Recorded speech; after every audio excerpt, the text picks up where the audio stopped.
Hello, hi, good morning students. How are you all? I hope you will be okay at your home. Today we are going to study lesson poem number 1 for class 4th. The God made them all.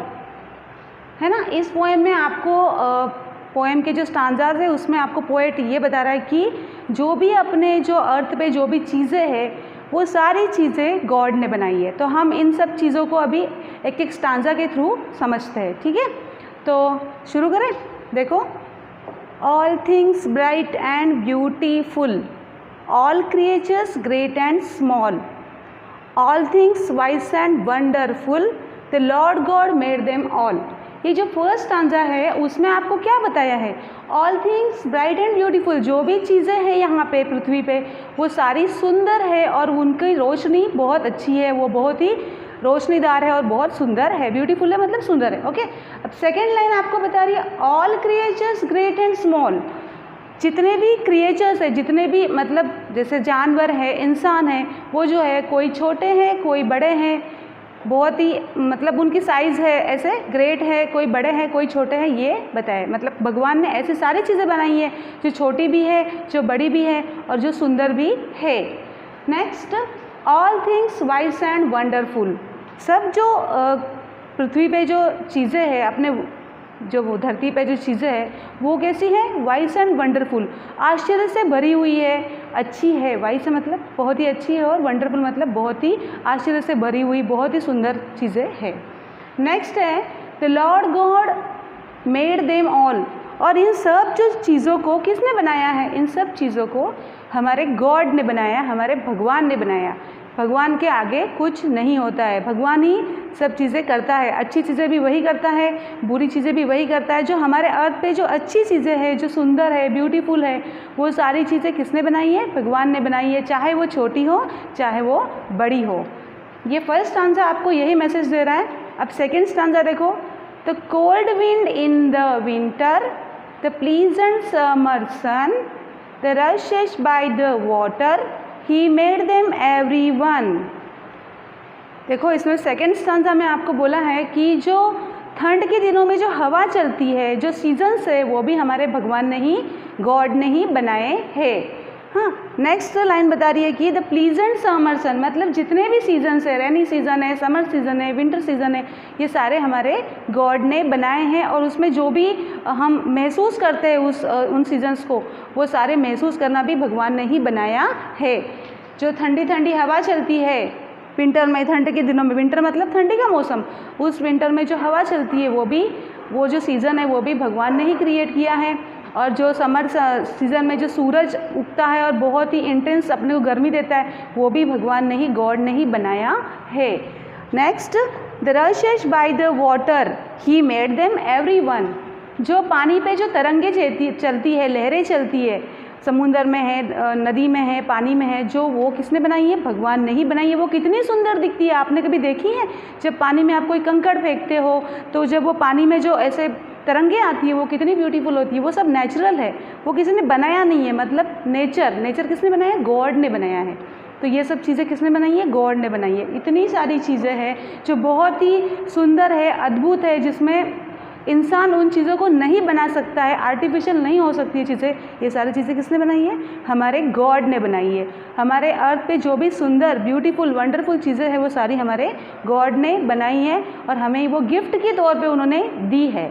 जैसे कि उगता हुआ सूरज है, ठंड का मौसम है, पानी में चलने वाली तरंगे हैं, बहुत सारी चीज़ें हैं, जैसे कि एनिमल्स है, देखे होंगे आपने, बर्ड्स है, कितने कलर सुंदर होते हैं उनके, सब चीज़ें कितनी सुंदर होती है। अगर आप उनको बनाने जाओ तो वो इतनी सुंदर बनती नहीं, आर्टिफिशियल नहीं बन सकती, वो नेचुरली सुंदर होती है। तो ये सब चीज़ें किसने बनाई है? गॉड ने हमें ये गिफ्ट के तौर पे बना के दी है और वो सारी भगवान ने ही बनाई है। अब ये दो स्टांजा को आप पढ़ोगे, कैसे पढ़ोगे? देखो मैं बताती हूँ आपको इसको रिदम में पढ़ना है। All things bright and beautiful, all creatures great and small, all things wise and wonderful, the Lord God made them all. The cold wind in the winter, the pleasant summer sun, the rushes by the water, He made them everyone। आपको इसको rhythm में बोलना है, क्योंकि rhythm में जब आप इसको बोलोगे तो आपको ये बाहर भी हो जाएगी और आपके मुंह पे ये बैठ जाएगी, है ना। मतलब आपको पक्का इसको लर्न करने का, जैसे आप सॉन्ग गाते रहते हो तो आपको कैसे लर्न हो जाता है, वो रिदम में होता है। वैसे ये पोएम के जो दो स्टांजा नहीं, आगे के भी स्टांजा आपको ऐसे रिदम में ही बोलना है। ये मैंने आपको रिदम बताया है। अगर आपको रिदम भूलते हो तो इस वीडियो को बार बार देख के आप इसको रिदम को कर सकते हो, है ना। तो आप इसको अभी दोनों को देखो, पोएम से स्टैंजा को देखो। हमने जो दो स्टांजा स्टूडेंट्स देखे थे पहले, उसमें हमने देखा था कि कैसे जो गॉड होता है वो सब चीज़ें बनाता है, ब्यूटीफुल, वंडरफुल और छोटी बड़ी सारी चीज़ें वो गॉड कैसे बनाता है, वो सब हमने दो स्टांजा में देखा था, है ना। जो नेचुरल चीज़ें हैं जो हमें बहुत ही सुंदर लगती है वो सब गॉड बनाता है, और उसके पीछे कौन होता है, भगवान होता है ना। अब जो आगे की जो दो स्टांजास है वो हम पढ़ेंगे। देखो, the tall trees in the green world, the meadows for our play, the ripe fruits in the garden together every day. इसमें क्या बोला है, जो भी हमारे वर्ल्ड में, हमारे संसार में जो भी ग्रीन ट्रीज़ है, जो भी हरियाली है, वो सब किसने बनाई है, हमारे गॉड ने बनाई है। जो भी टॉल ट्रीज़ है, जो भी छोटे ट्रीज़ है, जो भी है, जो लंबे ट्रीज़ है, सारे टाइप्स के ट्रीज़ है, जो हरियाली है, जो सुंदरता है, वो सब किसने बनाई है, गॉड ने बनाई है। नेक्स्ट लाइन बताती है, the meadows for our play. Meadows मतलब जो खुली जगह होती है जहाँ पे बहुत सारी घास होती है, पेड़ पौधे होते हैं, वहाँ पे वो हमारे लिए भगवान ने बनाई है। क्यों बनाई है, तो हमारे खेलने के लिए बनाई है। वहाँ पे हम आराम से खेल सकते हैं, प्रकृति का आनंद ले सकते हैं, इसीलिए वो गॉड ने बनाया है। Then the ripe fruits in the garden together every day. हमारे लिए भगवान ने गार्डन्स भी बनाए हैं, अलग अलग प्रकार के फ्रूट्स हमारे लिए भगवान ने उत्पन्न किए हैं, क्रिएट किए हैं, जिसका हम आनंद ले सकते हैं, है ना।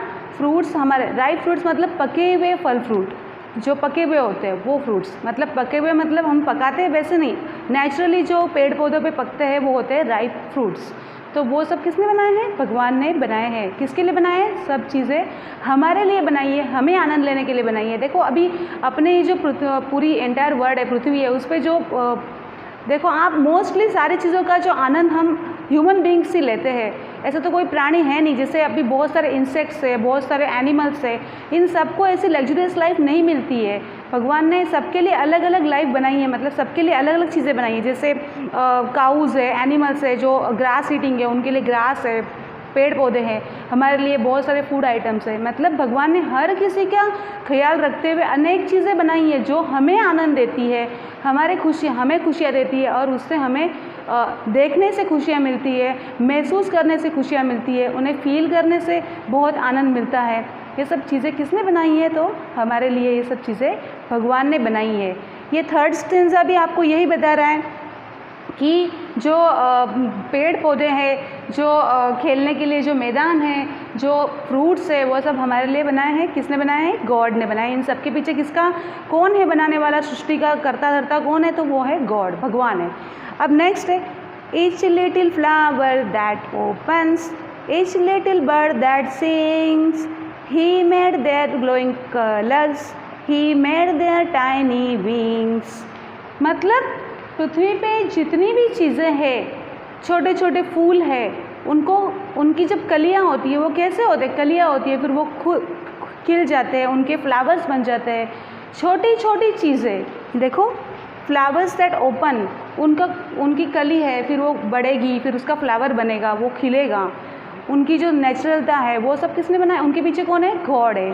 उसके बाद जो बर्ड्स होते हैं, ये छोटे छोटे बर्ड्स होते हैं, वो उनकी अलग ही वॉइस होती है सबकी, उनकी जो मधुर आवाज़, जैसे कि कक्कू है, मतलब कोयल है, जो कैसे बोलती है, कितनी सुंदर बोलती है, उसका नेचुरल आवाज़ है वो, उसी को किसी ने सिखाया थोड़ी है, कोई सिंगर थोड़ी आके उसको सिखा रहा है कि कक्कू ऐसे गाना है, नहीं है ना। तो मतलब उसकी नेचुरल वो आवाज़ है। जैसे कि पीकॉक है, उसमें कितने कलर्स है, कितने कलरफुल है वो, तो वो किसी ने उसको कलर किया है क्या, नहीं, उसे वो सब कलर्स किसने दिए हैं? गॉड ने दिया है। जैसे एग्जांपल आप काउस को लो, काउस के आपने आइज़ देखे होंगे, डॉग्स के आइज़ देखे होंगे, उनके जो आँखों में जो नेचुरल जो काली लाइन होती है, देखो उसको काजल टाइप दिखता है। मतलब हर चीज़ नेचुरल है जो भगवान ने उन्हें दिया है उनके सुंदरता बढ़ाने के लिए। इतनी छोटी छोटी चीज़ों का भगवान ने ध्यान रख के उनको बनाया है ना। तो जो बर्ड्स होते हैं जो गीत गाते हैं, उनका जो गीत है, उनकी जो आवाज़ है, वो भी उनको भगवान से ही मिली है। और उनके जो छोटे छोटे पंख है, देखो he made their glowing colours के बारे में तो मैंने आपको बताया कि उनको जो कलर दिए हैं, इससे मैंने आपको पिकॉक का एग्जाम्पल दिया, वो भी भगवान ने ही उनको दिया है। बहुत सारे आपने बहुत सारे बर्ड्स देखे होंगे, स्पैरोज़ देखे होंगे, चिड़िया मतलब स्पैरोज़ मतलब चिड़िया, तो उनके कलर्स देखो आप, डिफरेंट डिफरेंट कलर्स होते हैं उनमें। वो कोई उनको कलर पेंट नहीं करता है, वो उनके नेचुरल कलर्स होते हैं, वो उनको सुंदरता वो नेचुरल होती है उनकी, है ना। तो अब ही मेड देयर टाइनी विंग्स, उनके छोटे छोटे जो पंख हैं वो भी भगवान ने बनाए हैं। कैसे बनाई है, उनकी रचना कैसी है, उनके पंखों की रचना कैसी है? पतले हैं, उनमें हल्के हैं, फिर वो उड़ सकते हैं, उससे उनको यूज़ होता है, उनके पूँछ होती है। मतलब हर चीज़ भगवान ने ऐसी बनाई है जो हमारे लिए बेनिफिशियल है, हमारे कुछ काम आए, है ना। भगवान ने सबको ध्यान में रखते हुए उनकी अलग अलग चीज़ें उनके फिज़िक के हिसाब से, उनके रहन सहन के हिसाब से उनको दी है।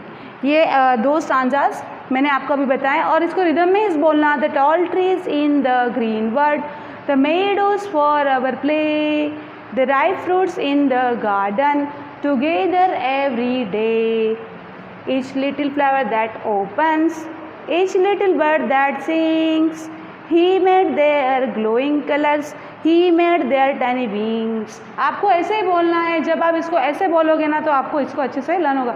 अब मैंने 4 स्टैंजा का आपको मतलब समझाया। देखो ये पोएम के स्टैंजा देखो स्टूडेंट्स, जो हमने पहले के जो स्टैंजा देखे मैंने आपको उसमें रिदम भी बताया है।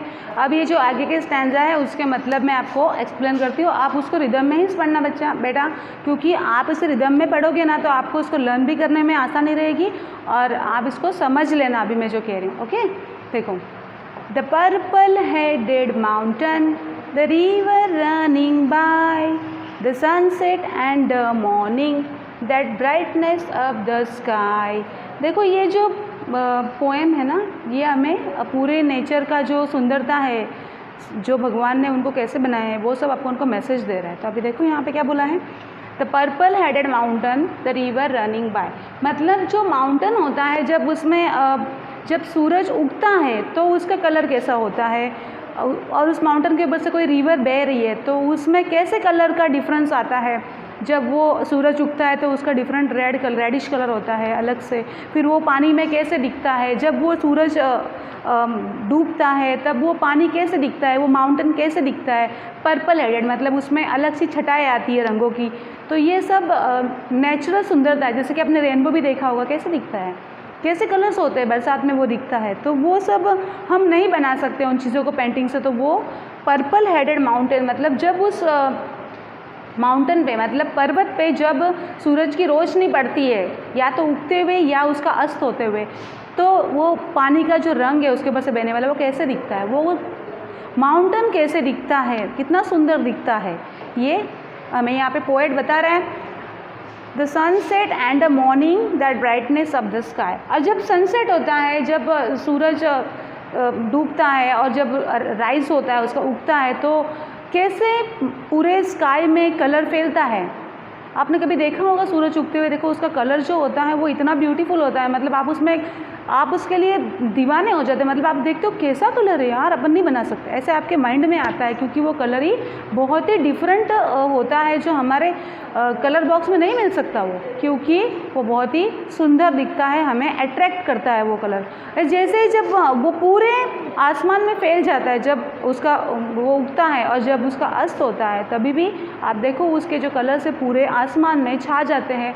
और वो एक, उसके लिए आपको एक पोएट की नज़र होनी चाहिए, तो आपको वो मालूम पड़ेगा। आप ऐसे भी देखो तो आपको पता चलेगा कि कलर्स बहुत ही ब्यूटीफुल होते हैं जब उगता है सूरज और जब उसका अस्त होता है। सो ये स्टैंजा हमें यही बता रहा है कि माउंटेन के बारे में, जब उसके ऊपर से कैसे कलर्स का अफेक्ट होता है और कैसे वो ब्यूटीफुल दिखता है। नेक्स्ट है, He gave us eyes to see them, and lips that we might tell how great is God Almighty who made all things so well। और ये सारी जो सुंदर चीज़ें हैं जो भी हमारे एंटायर वर्ल्ड में है, हमारे जो अर्थ पे है, वो सारी चीज़ें इतनी सुंदर बनाई हैं। और वो बनाने के बाद हमें उसे देखने के लिए भगवान ने हमें आइज़ दिए हैं, है ना। उन सारी चीज़ों को देखने के लिए हमें उन्होंने आइज़ दिए हैं, महसूस करने के लिए हमें आइज़ दिए हैं। तो और उनको कहने के लिए हमें उन्होंने क्या दिया है, लिप्स दिए हैं, टंग दी है, हमें बोलना है। जैसे आप कोई चीज़ देख के आए हो कहीं से तो आपको घर पे वो बताना है, तो आप आपके मुंह से उनको एक्सप्लेन करोगे, अरे इधर ऐसा था, कितना सुंदर था, ये सब आप बताओगे ना। तो इसके लिए हमें भगवान देखने के लिए आइज़ दिए हैं और बोलने के लिए लिप्स और टंग दिया है, तो उससे हम बता सकते हैं कि सुंदरता कैसी है ना। और how great is God Almighty, मतलब सबसे जो बड़ा भगवान है, जो बहुत ही शक्तिशाली है, उन्होंने कैसे ये चीज़ें सारे अच्छे से बनाई हैं। ऐसे वो पोएट कह रहा है, उसको एक कुतूहल है उसके लिए कि अरे यार कैसे बनाया भगवान ने, इतने सारी चीज़ों को परफेक्ट कैसे बनाया, ऐसे उनको मन में आ रहा है उस पोएट के। इतनी बारीक चीज़ें हैं जिससे भगवान ने इतना डेलिकेट है, तो भी एकदम जैसे बटरफ्लाई को ले लो आप, बटरफ्लाई कितना डेलिकेट होता है, उसके ऊपर पंख होते हैं, वो इतने डेलिकेट नाजुक होते हैं, उनमें कलर्स की छटाएँ देखो आप, उनमें जो डिज़ाइंस होते हैं उनको देखो, आप चाहो तो भी नहीं बना सकते हो, है ना। तो वो कैसे भगवान ने बनाया इतनी छोटी छोटी चीज़ों को, इतना परफेक्ट, मतलब एकदम परफेक्ट बनाया, ना तो यहाँ से मोटी है ना यहाँ से पतली, मतलब परफेक्ट बनाया, ऐसे कैसे बनाया भगवान ने, ऐसे वो पोएट है, उसके माइंड में क्वेश्चन आ रहा है। तो ये जो पोएम थी आपकी, वो आपको यही मैसेज देती है कि जो सबसे बढ़कर कौन है, गॉड है। और गॉड ने इतनी सारी चीज़ें बनाई हैं सुंदर, ब्यूटीफुल, वंडरफुल, वो किसके लिए बनाई है, हमारे लिए। और उसे देखने के लिए हमें भगवान ने क्या दिया है, आइज़ दिए हैं, और कहने के लिए लिप्स दिए हैं, टंग दिया है कि हम उसे दूसरों को भी कहे। ऐसे कहते हैं ना कि अच्छी चीज़ें हमेशा बांटनी चाहिए, उसके जो अनुभव होते हैं वो दूसरों से बांटनी चाहिए, तो उससे दूसरों का भी नॉलेज बढ़ता है, और हम किसी को शिक्षा देते हैं तो वो हमारे लिए भी फ़ायदेमंद रहता है। तो आपको ये पोएम आज घर पे रिदम में बोलनी है, मैंने आपको रिदम में बोल के बताई थी, और इसको बाहैट करना है, आपको लर्न करना है। और आपको मेरा वीडियो अच्छा लगा तो आपको लाइक करना है। Thank you so much.